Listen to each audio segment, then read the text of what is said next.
മോളു എന്താ കയ്യില്? അത് ഒരു സാധനം ഓർഡർ ചെയ്തിട്ടുണ്ടാവും. നമുക്ക് എന്തെങ്കിലും അൺബോക്സ് ചെയ്താലോ? ഇത് വേണം.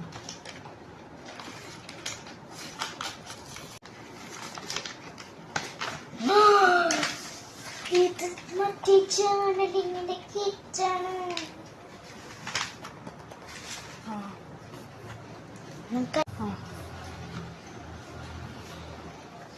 ഇതിലുള്ളത് ഒരു ബുക്ക്. ഓക്കെ, ജേർണല്.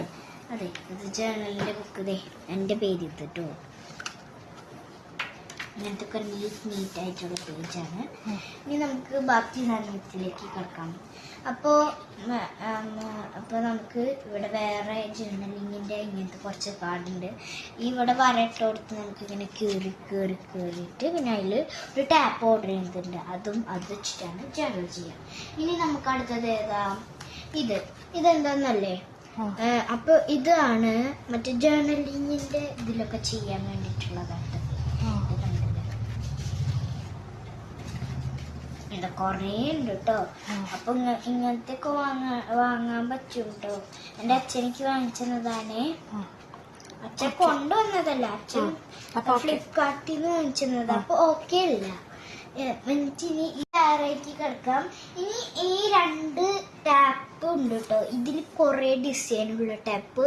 ഇതൊരു ഡാർക്ക് ബ്രൗൺ ടാപ്പാണ്. ഇനി ഇത് ജേർണലിങ് ചെയ്യുമ്പോൾ യൂസ് ചെയ്യാൻ പറ്റും. ഇതിൽ കുറച്ച് 1, 2, 3യുടെ കുറച്ച് ഇങ്ങനത്തെ പടമുള്ള സ്റ്റിക്കേഴ്സ് ജേർണലിങ് ചെയ്യുമ്പോൾ യൂസ് ചെയ്യാം. പിന്നെ ഇങ്ങനത്തെ കുറച്ച് സാധനം ഇട്ടാൽ മറ്റേ ഓർഡർ ചെയ്ത ടാപ്പിൻ്റെ ബാക്കിൽ അങ്ങനെ ആക്കിയിട്ട് ആക്കാം. ഇങ്ങനത്തെ. പിന്നെ ജേർണലിങ് ചെയ്തിട്ട് ആരുടെങ്കിലും ബർത്ത്ഡേക്ക് കൊടുക്കാൻ പറ്റിയ 2 കാർഡുണ്ട്. ഈ കാർഡിന്റെ ബെസ്റ്റ് വിഷസ് നമുക്ക് ഇതിന്റെ ബാക്കിൽ കുറെ ഇത് എഴുതിയിട്ടുണ്ട്. ഇതിന്റെ ബാക്കിലൊന്നുമില്ല.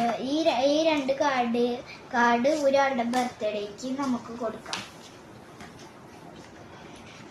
ഇനി ഇതാണെങ്കിൽ ജേർണലിങ്ങിന്റെ കുറച്ച് കാർഡ് പോലത്തെ സാധനങ്ങളാണ്. ഇനി അടുത്തത് എന്താന്ന് വെച്ച് കഴിഞ്ഞാൽ ഇതുപോലത്തെ തന്നെ സെയിം പേപ്പറാണ് കേട്ടോ. അതിന്റെ വലിയ സ്ക്വയർ ഷേപ്പിലുള്ളൊരു പേപ്പറാണ്. സ്റ്റിക്കേഴ്സ് ആണ്. കുറെ സ്റ്റിക്കേഴ്സ് ഇങ്ങനത്തെ സ്റ്റിക്കേഴ്സ് ഇല്ലേ, ഇങ്ങനത്തെ സ്റ്റിക്കേഴ്സ് ഉണ്ട്. പിന്നെ ലാസ്റ്റ് ഇങ്ങനത്തെ കുറച്ച് ഇങ്ങനത്തെ കുറച്ച് പേപ്പേഴ്സ്. ഇനി ഇത്ര ഉള്ളൂ. അപ്പം നിങ്ങൾക്ക് വീഡിയോ ഇഷ്ടപ്പെട്ടാൽ ലൈക്ക് ചെയ്യുക, ഷെയർ ചെയ്യുക, സബ്സ്ക്രൈബ് ചെയ്യുക, തൊട്ടടുത്ത ബെല്ലൈക്കൺ ഒക്കെ നോക്കി ചെയ്യാം. ബൈ.